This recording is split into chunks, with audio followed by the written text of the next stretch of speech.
დევნილთა სამინისტრო კერძო სექტორის თანადაფინანსებით ჭიათურაში 8 დევნილ ოჯახს საცხოვრებელ სახლს შეუსყიდის. სამინისტროსა და კერძო კომპანიის შორის მოლაპარაკების შედეგად გადაწყდა, რომ სამინისტრო დევნილ ოჯახებს სოფლად სახლის პროექტის პარკებში სულადობის გათვალისწინებით სახლებს შეუსყიდის. თავის მხრივ კერძო კომპანიაც გამოყოფს გარკვეულ თანხას დევნილი ოჯახების განსახლების მიზნით.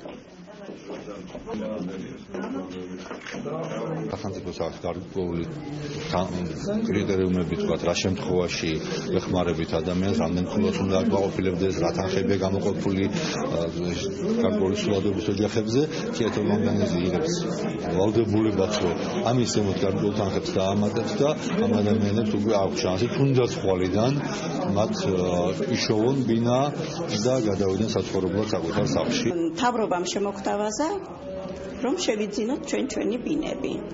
ამისთვის ჩამოგზავნდა ჩვენი მინისტრი ბატონი სუბარი და აგვიხსნა, რომ გვეკუთვნის 21,000 ლარი ჩემს ოჯახს პირადად.